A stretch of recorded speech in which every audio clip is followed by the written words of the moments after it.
I can see you with a thought that might be a big mistake, thinking that living close to your children in your old age is the right choice. Maybe you're picturing cozy evenings, helping out, watching your grandkids grow up. But stop right there. It's a trap. Yes, my friend, I've been there. I made the move, thinking it would bring me closer to my family, but instead, it nearly broke me, and them. Here's the harsh reality. By moving close to your children, you're stepping into a role you were never meant to play. Again. Like Seneca said, we suffer more in imagination than in reality. We imagine this perfect family life, but what we often create is dependency, tension, and loss of independence. I'll never forget the moment my daughter, overwhelmed by her own responsibilities, hesitated when I asked for help. That hesitation, it hit me like a punch to the gut. I became a burden, a shadow, instead of the strong parent I used to be. As Marcus Aurelius reminds us, the happiness of your life depends upon the quality of your thoughts.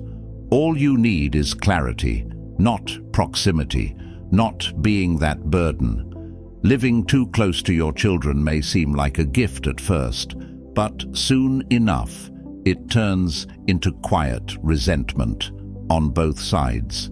It becomes easy to slip into a role of dependency, to lean on them for help, and suddenly your autonomy is gone. Trust me, I've felt the slow erosion of my independence when I thought I was offering support. The truth? I became a weight. Don't confuse love with proximity. Your children don't need you right next door. They need to see you thriving, not shrinking into someone who needs them. Stoicism teaches us to embrace our own path, to find strength in self-reliance. In the words of Epictetus, no man is free who is not master of himself. So be the master of your life. Build a fulfilling one that doesn't revolve around waiting for your children to call or for your grandchildren to need babysitting. Your best years are ahead, but only if you choose to live them fully, not in someone else's shadow. This was just the trailer, my friend. Now buckle up, because I'm about to give you the whole story. The truth about how this well-intentioned move to live close to your kids can quietly turn into a nightmare. I'm going to walk you through exactly how you'll become that burden without even realizing it. How the very love you're trying to nurture can start to crack under the weight of unmet expectations, silent frustrations, and lost freedom, yours and theirs. So stick with me, because this video is about to change how you see your future. It's going to challenge everything you thought about old age and family, and by the end, you'll see why staying at a distance is not just a good idea. It's the key to living a life full of purpose, strength, and real connection. Let's dive deep, and by the end, you'll be ready to make the decision that leads to your best years, not your hardest ones. Number 1. The illusion of closeness versus true connection. When I first moved closer to my kids, I was convinced I was making the right decision. I pictured weekly dinners, spontaneous visits, and more time with my grandkids. It seemed perfect on the surface. Who wouldn't want to be closer to their family? But here's the hard truth. What I thought was closeness was nothing but an illusion. In fact, it nearly cost me the real connection I had with my children. It's easy to believe that living nearby will naturally deepen your bond. But in reality, physical proximity doesn't guarantee emotional closeness. It's not about how many times you drop by or how often you see each other. It's about the quality of the time you spend together. And I learned this the hard way. You see, when I first moved closer, the visits were frequent, yes, but they started to feel forced. What should have been meaningful time together became routine. I started showing up unannounced, thinking it was casual and easy, but I didn't realize that I was invading their space. At first, they were polite, but over time, I could feel the subtle shift in their tone, the awkwardness when I stayed a little too long or dropped by a little too often. My daughter once said, "We love having you nearby, but we also have our own lives." That stung, but she wasn't wrong. I found myself slipping into their lives in ways I shouldn't have. I offered advice they didn't ask for, stepped in when I shouldn't have, and over time, I realized that what I thought was closeness was actually creating emotional distance. It's like Epictetus said, "We cannot choose our external circumstances, but we can always choose how we respond to them." I wasn't responding with wisdom. I was reacting out of a fear of loneliness, thinking that being physically close would solve everything. A story I read on a forum really resonated with me. An older woman shared how she moved near her son and thought they'd be inseparable. But over time, she felt her relationship with him slipping. She wrote, "We're always around each other, but it feels like we're more distant than ever. I wanted to be involved, but now I think I'm just in the way." Her words hit hard because I was living the same experience. Living close doesn't guarantee the deep, fulfilling connection we crave. Instead, it can create the illusion of closeness while robbing you of the intentional, meaningful moments that come when there's a healthy distance. When you're not living in each other's pockets, every visit has value, every conversation feels special.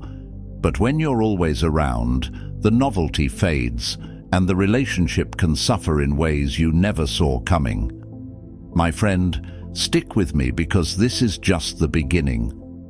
What I'm about to share next is how that loss of connection leads to something even more dangerous: the slow erosion of your independence.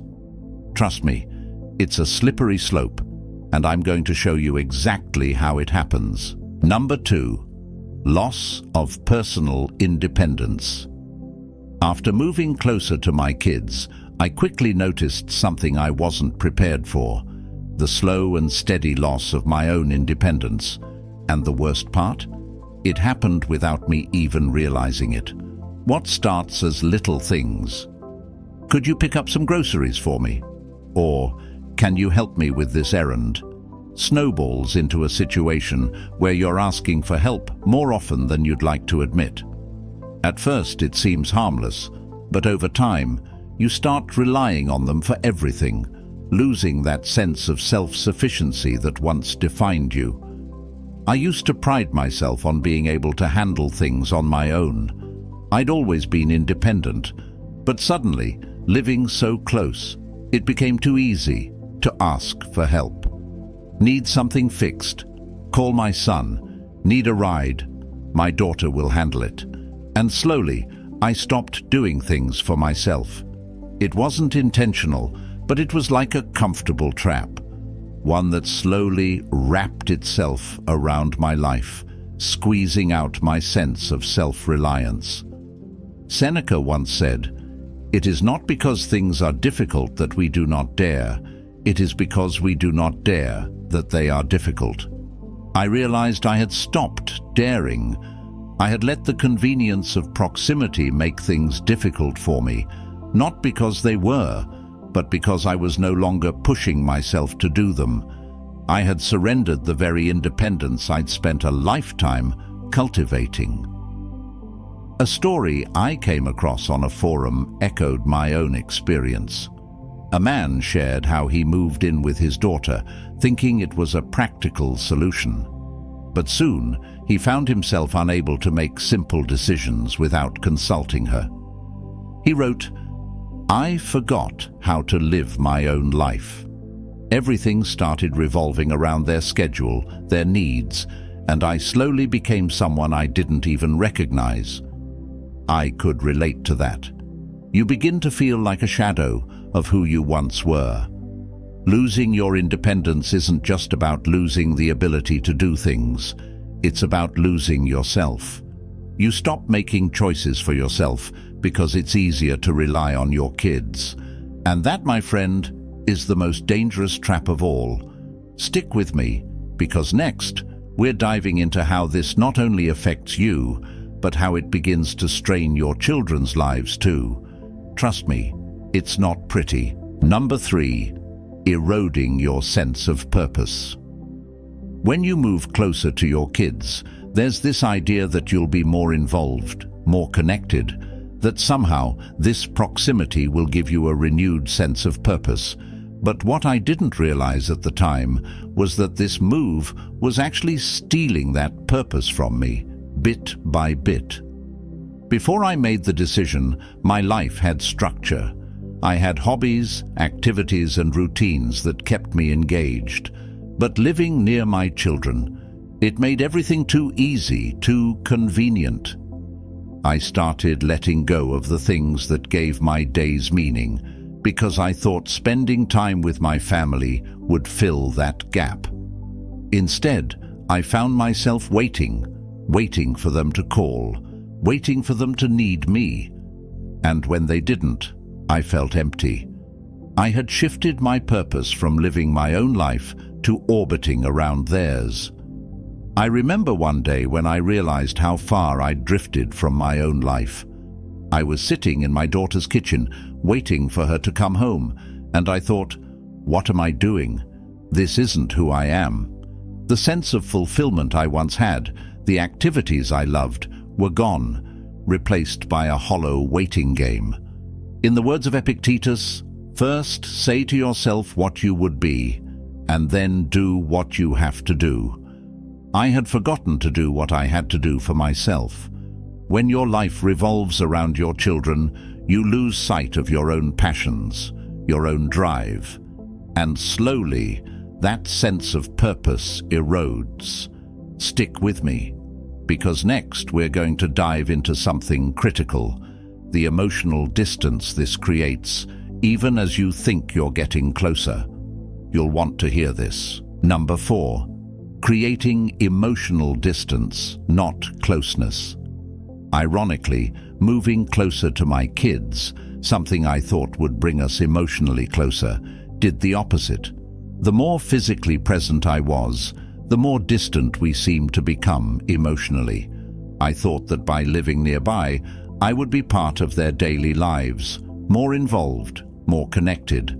But what I failed to see is that constant proximity can breed tension, not closeness. The problem is that when you're always around, the relationship starts to feel routine. There's no space to miss each other, no room for meaningful, intentional interactions. Instead, you become part of the daily background noise. You're there, but not in a way that fosters deeper connections. I'll never forget one afternoon when I dropped by my son's house unexpectedly, hoping for a nice chat. But his reaction wasn't excitement. It was exhaustion. He was overwhelmed, and my presence felt like an interruption, not a welcomed visit. That hurt, but I realized I had unintentionally overstepped. A mother I read about online shared a similar experience. She moved next to her daughter and said, "I thought we'd grow closer, but instead, I feel like a guest in her life, always walking on eggshells. We talk less about meaningful things now, and I feel like a burden." As the Stoic philosopher Seneca once said, "It is a rough road that leads to the heights of greatness." Sometimes that road means keeping a healthy distance, so your relationship remains intentional, not strained. Stick with me, because next we're going to explore how easy it is to start overstepping boundaries and not even realize you're doing it. This is where things can really start to go wrong. You won't want to miss this. Number 5, overstepping boundaries without realizing it. Living close to your children makes it all too easy to overstep boundaries, often without even realizing it. At first, you think you're just being helpful, available, or present, But what feels like support to you can easily become intrusion to them. The lines blur, and before you know it, you're involved in aspects of their lives you were never meant to handle. I learned this the hard way. I thought I was being the supportive parent, dropping by to give advice, offering to help with little tasks, even suggesting how they should raise their kids. But what I didn't see was how these well-meaning gestures were crossing invisible lines. One day, my daughter gently told me, "Mom, we need our space." I was crushed, but looking back, I realized I had unintentionally inserted myself into places I didn't belong. It wasn't intentional, but the more I saw my children, the more I felt entitled to be part of their decisions. It's easy to forget that just because you're nearby doesn't mean you need to be involved in every aspect of their lives. Stoic philosopher Epictetus said, "We have 2 ears and 1 mouth, so that we can listen twice as much as we speak." In hindsight, I should have listened more and spoken less. I read a similar story on a forum where a woman moved next to her son, thinking she was helping by babysitting and offering advice. But soon, her son became distant, and she realized she had crossed too many boundaries. "I thought I was being there for them," she said, "but I ended up pushing them away." It's a delicate balance. Being close doesn't mean being constantly involved. Stick with me, because next we'll talk about where this path leads. The slow, painful realization that you've become the very thing you feared, a burden. You don't want to miss this. Number 6. The slow, painful realization, becoming the burden. This is the part no one wants to admit. The slow, creeping realization that you've become the very thing you swore you'd never be, a burden to your children. It didn't happen overnight for me, but over time, I could see it in their eyes, hear it in their voices. The hesitation when I asked for help, the quiet sighs when I showed up unannounced, the unspoken feeling that I was more of an obligation than a joy. At first, I didn't want to believe it. I told myself I was just helping, that they appreciated my presence. But deep down, I knew the truth. I was asking for too much. They were trying to balance their own lives, careers, kids, their own struggles, while I unknowingly added to their load. I saw my daughter once, stressed from work, and I asked if she could run an errand for me. The look on her face said it all. She didn't say no, but her expression spoke volumes. She was tired, and I was another weight on her shoulders. A story I read on Reddit was painfully relatable. A man shared how, after moving close to his son, he realized he was imposing. He wrote, "I wanted to help, but I became the problem. I saw it in their eyes. They loved me, but they were tired of me." That hit me hard because it mirrored my own experience. As Stoics, we strive for self-sufficiency and to avoid placing unnecessary burdens on others. Marcus Aurelius reminds us, "Waste no more time arguing what a good man should be. Be one." Becoming a burden is the ultimate betrayal of that philosophy, and the pain of realizing it is hard to bear. So, my friends, this was it. I've walked you through my own journey, the hard truths, and the lessons learned. Living close to your children may seem like a good idea, but it can quickly turn into a trap that steals your independence and strains your relationships. If you found value in this, don't forget to hit that like button and subscribe. Share this video with someone who needs to hear it. Let's help each other make better choices for a happier, more fulfilling future. Stick around for more insights, and as always, feel free to drop your thoughts in the comments below.